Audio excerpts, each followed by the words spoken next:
Yan,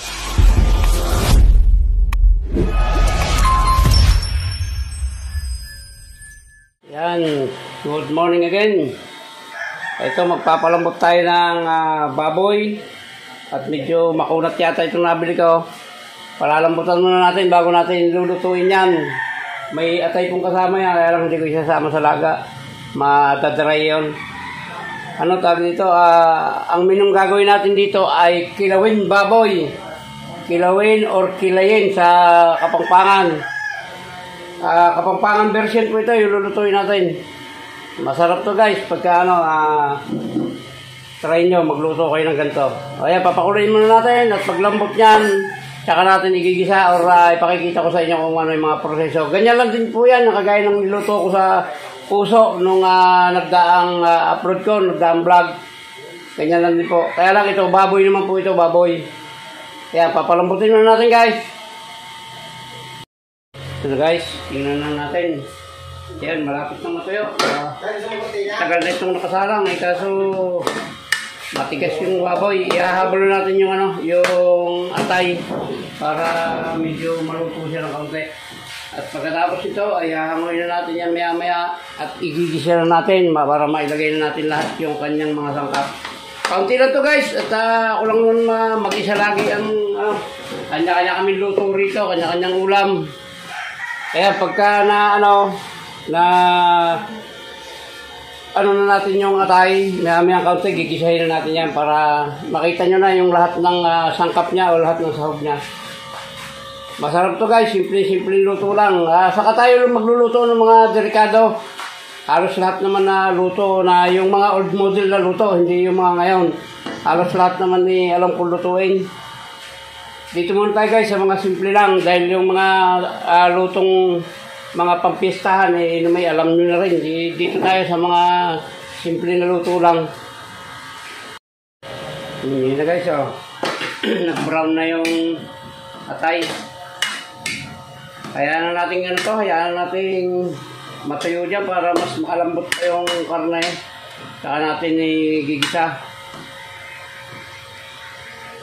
Lakasan natin ang apoy para matuyo.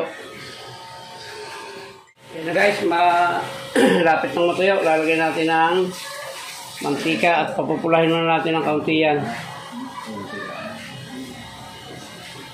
Papupulahin natin ng kaunti, tapos igigisa na natin ito. Yan, tuyo na siya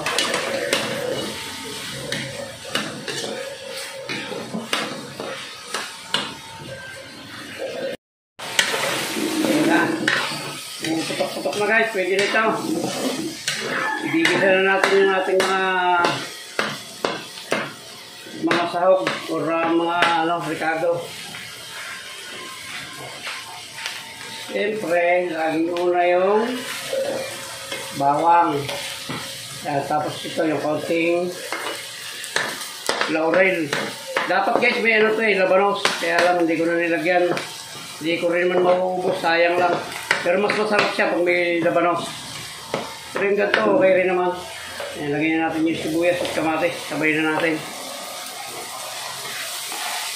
Para madurog na yan.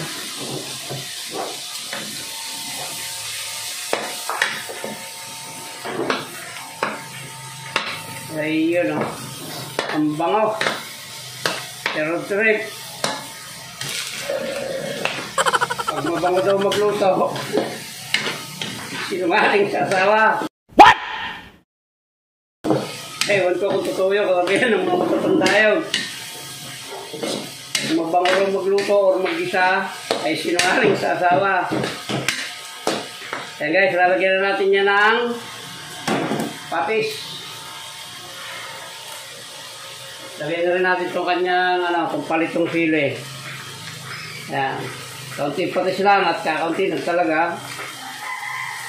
Titigan lang natin ang kaunti kasi yan. Saan patis Yan. Tapos lalagyan na natin ng paminta. Tapos kaunting pampapungay. Yeah, boy. Yan. Tapos suka na lang guys. At tandaan nyo, pagka naglagay kayo ng suka, ay wag na wag nyong hahaluin habang hindi kumukulo. mahihilaw po yung lasa. Medyo dapat matapang-tapang yung suka nito kasi kilawin po ito.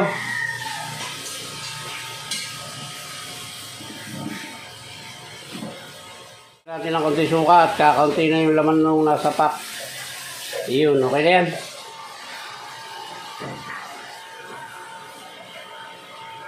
Mas masarap sana ito kung may labanos. Kaya lang hindi ko na nilagyan at ang daming yan. Ako lang mag-isa kakain po yan. So yan, kumulo na naman siya. Pwede na natin sabawan ng kaunti yan.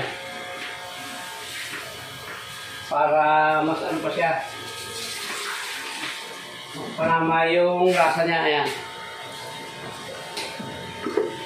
At takpan natin guys. At mamaya ay ang last natin ilalagay na Ricardo dyan ay Reno na lang.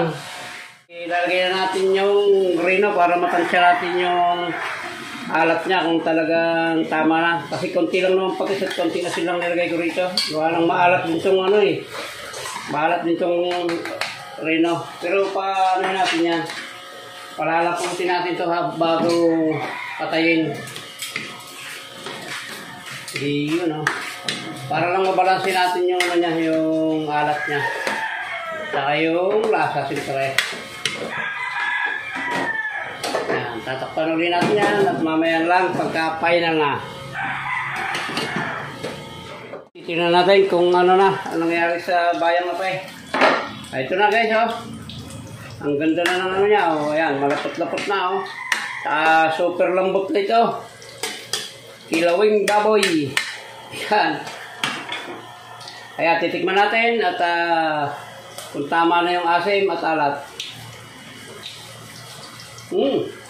Ayos na guys. Hindi siya ganong maalat pero talab yung asim niya ng konti. Okay na, balansin na guys. Ayan na. Tapos na po. Luto na itong ating kilawing baboy. Ayan, maraming salamat po sa lahat po ng umabot sa dulo ng vlog na ito. Thank you very much and I love you all. Bye-bye na po.